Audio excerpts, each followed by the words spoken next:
sommes rendus au paragraphe 4.5, limite de validité de l'équation de Maxwell-Ampère. Alors, considérons un milieu de conductivité électrique sigma, de permittivité électrique epsilon, avec epsilon est égal à epsilon indice R fois epsilon indice 0. Epsilon indice R est égal à epsilon sur epsilon 0, c'est la permittivité relative. Et de perméabilité magnétique, mu est égal à mu indice R fois mu 0, et mu indice R est égal à mu sur mu indice 0, c'est la perméabilité magnétique relative. Un courant électrique alternatif I en fonction du temps, qui est égal à I0 cosinus de 2pi ft, avec f c'est la fréquence et t c'est le temps, circule dans ce milieu.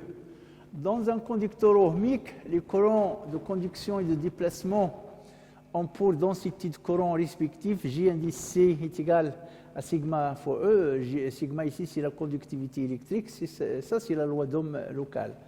Et J indice D est égal à la dérivée partielle de D sur dt, qui est égale à epsilon d de E sur dt. Donc ici, c'est la densité de courant volumique de conduction, et ici, c'est la densité de courant de déplacement.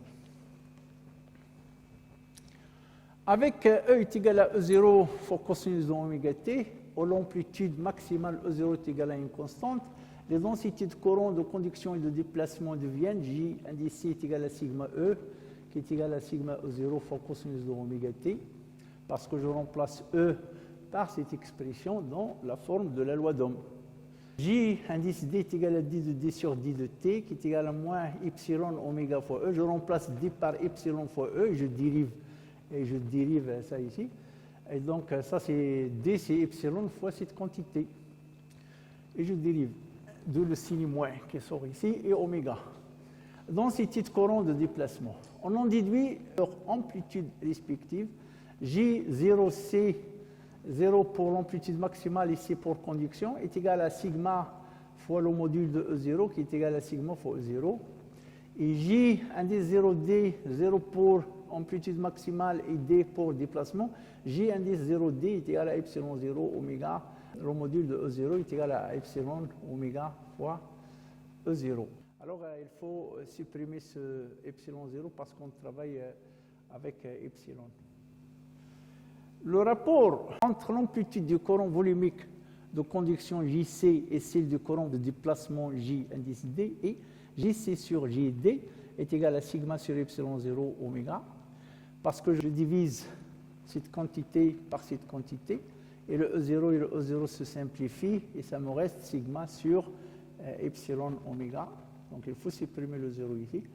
Et ça est égal à 1 sur tau oméga. Soit J6 sur Jd est égal à 1 sur tau oméga. Où tau est le temps de relaxation du milieu. Et oméga, la pulsation du champ E appliqué à ce milieu. Alors ici, je veux glisser un mot. Je veux dire un mot. Le temps de relaxation du milieu, je n'ai pas utilisé le temps de relaxation diélectrique, ni le temps de relaxation des vitesses. Pourquoi? Parce que ce rapport-là, je peux l'utiliser aussi bien pour les métaux que pour les isolants.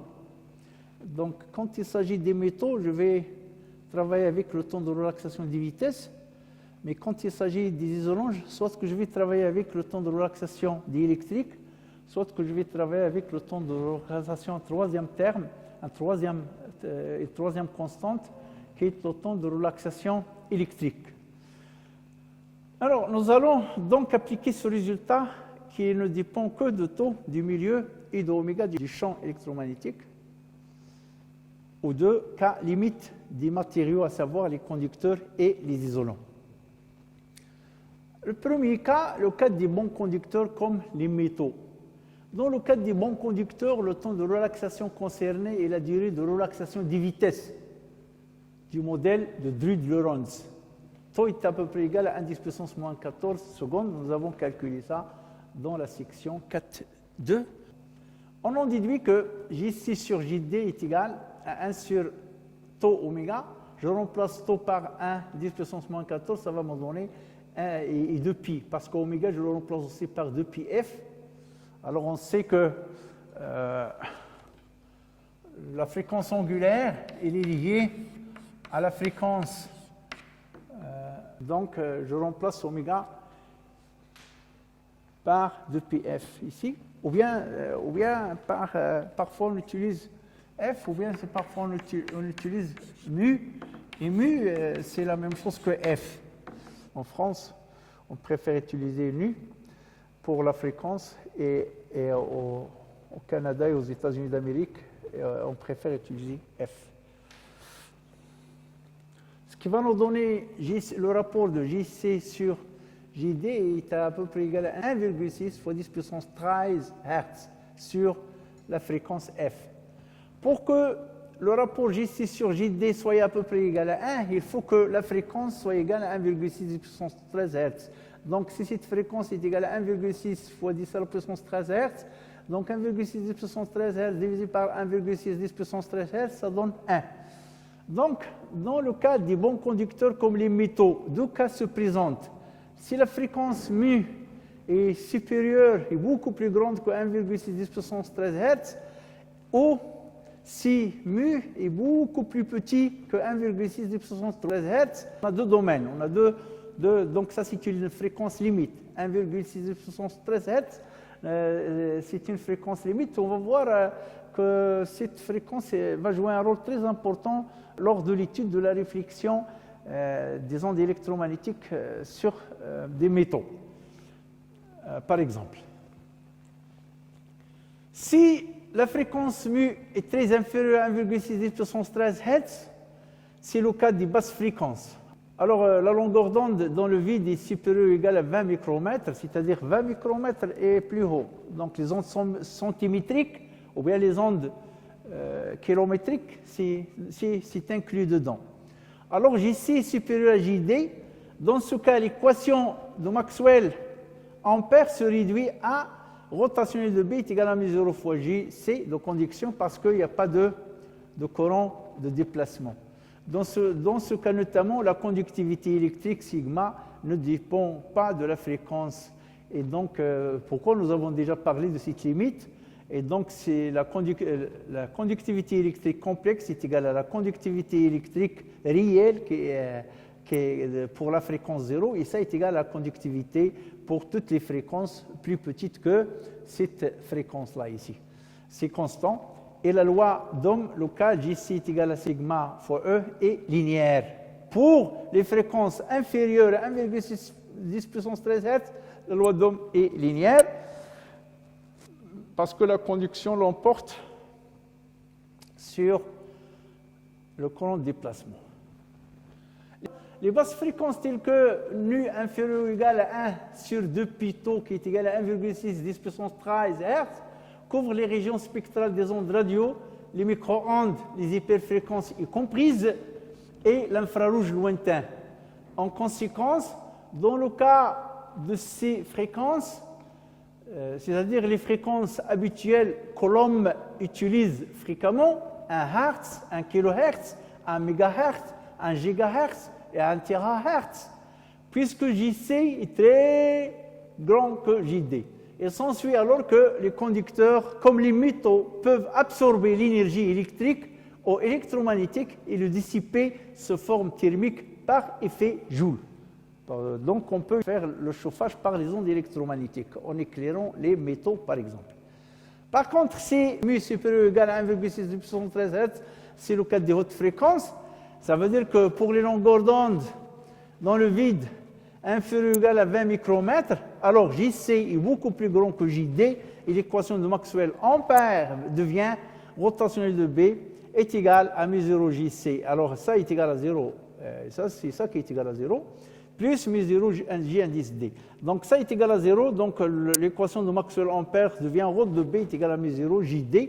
La conductivité électrique sigma complexe de la fréquence angulaire qui est égale à sigma de 0 sur 1 moins I oméga tau. Alors ça c'est ce que j'ai démontré dans la section 4.2 est à peu près égal à I de sigma 0 divisé par oméga parce que ce terme l'emporte sur ce terme. Et donc I fois I, ça me donne I en haut, donc d'où le I ici avec le I au carré est égal à moins 1. Est complexe et dépend de la fréquence et par conséquent, la loi d'Ohm locale, G est égal à sigma E, n'est plus linéaire.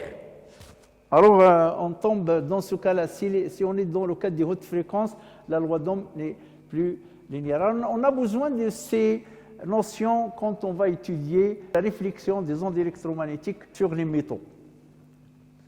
Et l'on résulte, dans le cadre des hautes fréquences, que les conducteurs ne répondent plus comme des conducteurs. Pour ces fréquences, les métaux se comportent plutôt comme des diélectriques.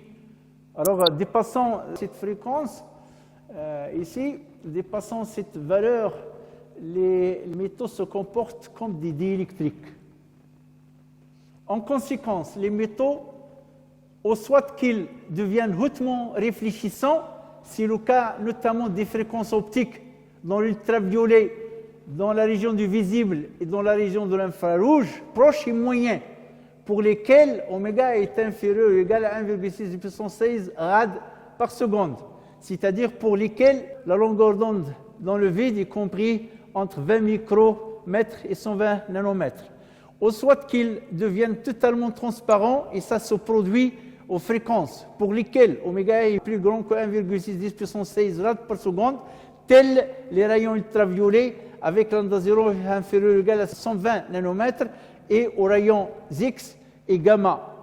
Nous allons revenir sur ce sujet plus en détail dans le chapitre sur la réflexion et la propagation des ondes électromagnétiques dans les métaux.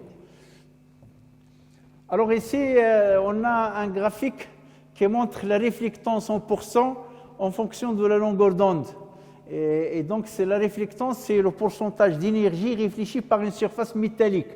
Alors, la réflectance R de l'argent, l'or et l'aluminium en fonction de la longueur d'onde dans la région des fréquences optiques. Et la région des fréquences optiques, c'est de 200 nanomètres jusqu'à 5 micromètres à peu près. Ici, en bleu, c'est la courbe de l'aluminium. Ici, en rouge, c'est la courbe de l'or. Et ici, en noir, c'est la courbe de l'argent. Ça, c'est 200, ça, c'est 300, ça, c'est 400, c'est 500. À partir de 550, 580, quelque chose comme ça, il devient réfléchissant. À partir d'ici, il devient réfléchissant de 500. C'est pourquoi alors il réfléchit le vert, le jaune, l'orange et le rouge. D'où le mélange de ces couleurs-là, ça leur donne les cabrillons de l'or, que tout le monde connaît, c'est un peu rougeâtre. Alors que l'aluminium, que l'argent, lui, c'est un peu blanc. Pourquoi? Parce que ici c'est 200 nanomètres, ici c'est 300, ici c'est 400. Donc il réfléchit tout le visible. À peu près, il réfléchit toute la région spectrale du visible. Il réfléchit le violet, le bleu, le vert, le jaune, l'orange et le rouge. C'est pourquoi il est blanc. On voit l'argent blanc. Et là, il a une couleur blanchâtre. Il réfléchit toutes les couleurs. Par contre, l'aluminium ici, il réfléchit tout. Donc, à peu près 90, il est entre 90% et 100% de réflectance. Il réfléchit de 200 jusqu'à 400, c'est dans l'UV. Il réfléchit le visible, il réfléchit l'infrarouge. C'est pourquoi l'aluminium dans l'infrarouge, on l'utilise pour couvrir les repas chauds. Parce que les repas chauds, c'est l'infrarouge. Et donc, on met les repas chauds à emporter souvent dans l'aluminium. Et comme ça, ça les garde chauds. Pourquoi? Parce que les ondes électromagnétiques infrarouges veulent sortir des aliments chauds, mais l'aluminium, il les empêche de sortir. Et comme ça, ça reste chaud pendant le transport. Et la même chose ici, on peut les utiliser dans les UV. Pourquoi? Parce qu'ils réfléchissent les UV de 200 jusqu'à 400 nanomètres. Donc, on peut les utiliser comme écran contre les UV n'importe où. Là, on veut se protéger contre les UV, on peut les utiliser. Alors, le deuxième cas, c'est le cas des isolants, comme le diamant, les verres et les plastiques. Alors, dans le cas des bons isolants, il n'y a pas de conduction. L'équation de Maxwell s'écrit, alors ce terme-là est égal à 0, et donc rotation de B est égal à μ0 GD, il n'y a que la densité de courant de déplacement dans les isolants. En outre, les isolants solides sont caractérisés par leur... donc les isolants solides, c'est-à-dire les isolants à l'état solide, comme le diamant c'est solide, le verre c'est solide, le plexiglas c'est solide, si on le touche c'est solide. Donc les isolants à l'état solide sont caractérisés par leur durée de relaxation électronique. Alors là, je viens d'introduire maintenant ici un troisième constante du temps, c'est le temps de relaxation électronique, ou bien c'est la durée de relaxation électronique qui est différent du temps de relaxation diélectrique, et comme il est différent du temps de relaxation des vitesses. Reste que le temps de relaxation diélectrique que nous avons défini dans la section 4.1 et le temps de relaxation est différent de ce temps-là de relaxation électronique, mais tous les deux caractérisent les diélectriques. Alors, ce temps-là de relaxation électronique, on le note taux indice E pour dire électronique, E.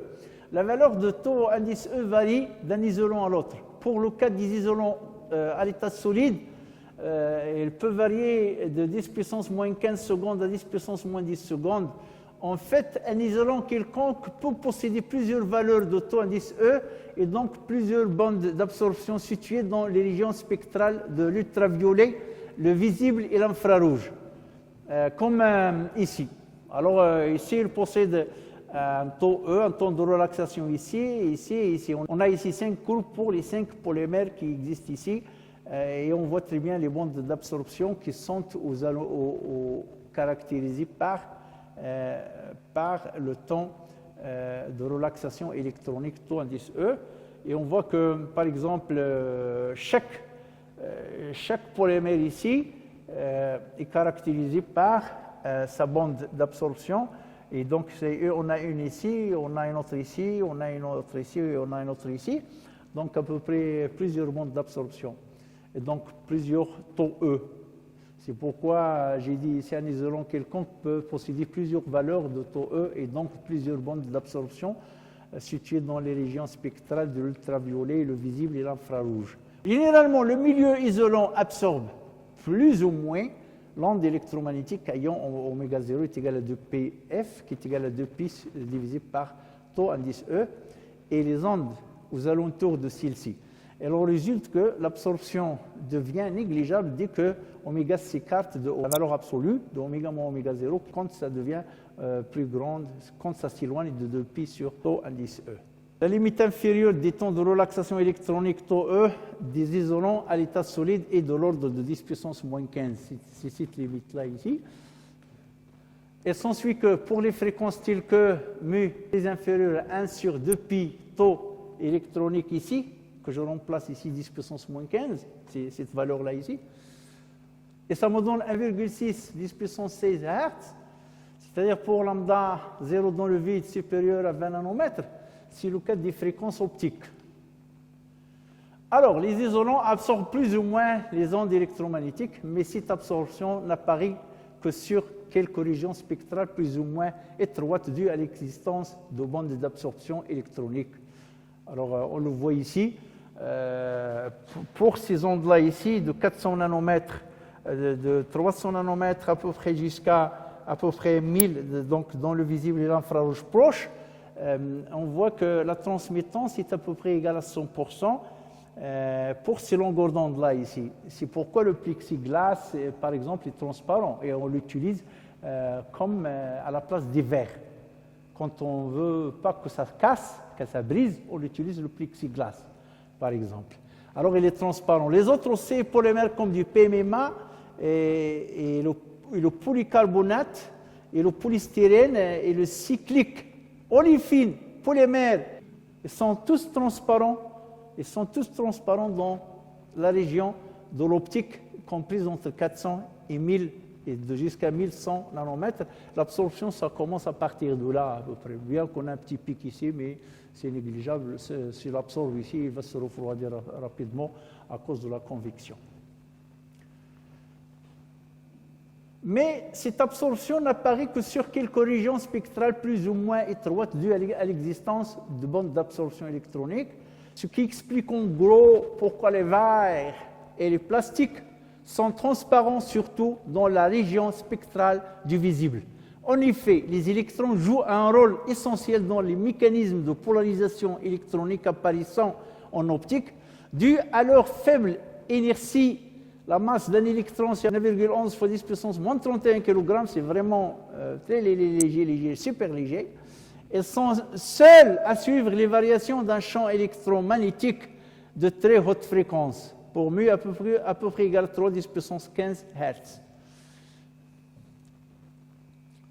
Pour les fréquences beaucoup plus grandes que 1,6 10 puissance 16 Hz, alors il faut retenir que 1,6 10 puissance 16 Hz, c'est une fréquence remarquable pour les isolants. C'est le cas des hautes fréquences. La longueur d'onde dans le vide est inférieure ou égale à 20 nanomètres, ce qui correspond à ça. Les électrons ne peuvent plus suivre les variations trop rapides du champ électrique. Physiquement, le milieu ne présente plus de propriétés électriques. On peut considérer que la permittivité relative est égale à 1 dans cette région spectrale de haute fréquence. Les matériaux, les diélectriques, se comportent comme le vide, comme s'ils n'existent pas. À ces fréquences, la densité de courant volumique de conduction est égale à 0 et l'équation de Maxwell-Ampère se réduit à rotation de B est égale à mu0 JD. Ce terme-là n'existe pas parce que les matériaux sont comme le vide, ils se comportent comme s'ils n'existent pas. Entre les deux limites, les bons conducteurs et les bons isolants, existent tous les cas intermédiaires pour lesquels les deux cas doivent être simultanément exister. C'est le cas des mauvais conducteurs tels que le sol ou les liquides peu ionisés comme l'eau de mer et les mauvais isolants. Alors ici, on voit très bien plusieurs courbes. Dans l'axe des abscisses, c'est la fréquence, et dans l'axe des ordonnées, soit la permittivité relative ici, et ici, c'est la conductivité, c'est sigma en Siemens par mètre. Ici, c'est la permittivité relative epsilon R. Alors, caractéristiques électriques du sol et de l'eau, on peut considérer que la perméabilité magnétique du sol est égale à la perméabilité du vide, mu R est égal à 1. A, c'est l'eau de mer, salinité moyenne, 20 degrés C. B, sol humide. C, eau douce, 20 degrés C. D, sol moyennement sec. E, sol très sec. F, eau pure, 20 degrés C. Et G, c'est la glace, eau douce. La glace, c'est l'eau gelée. Alors, ici, on a les 1, 2, 3, 4, 5, 6, 7. On a les 7 courbes. Alors, on voit très bien que la permittivité relative reste constante pour n'importe quelle substance. Ça reste constante. Et arrivons à 10 puissance, ça c'est 10 puissance, ça c'est 1, ça c'est 10, ça c'est 10 puissance 2, ça c'est 10 puissance 3. Arrivons à partir de 10, ici, ça commence à varier. On voit que la permittivité relative varie avec la fréquence. Ici, la permittivité ne varie pas, elle reste constante jusque-là. Donc, on peut prendre la permittivité de 10 puissance moins 2 MHz jusqu'à 10 puissance 3 MHz comme étant constante. Ça varie à partir de 10 puissance 3 MHz. Mais par contre, la conductivité électrique sigma en Siemens par mètre, ça varie terriblement à partir donc je vois ici 10. Alors 1 à partir de 10 ici, à partir de là, ça commence à varier. Ici, ça commence à varier, on voit les variations. Et donc, d'où la forme que j'ai démontrée.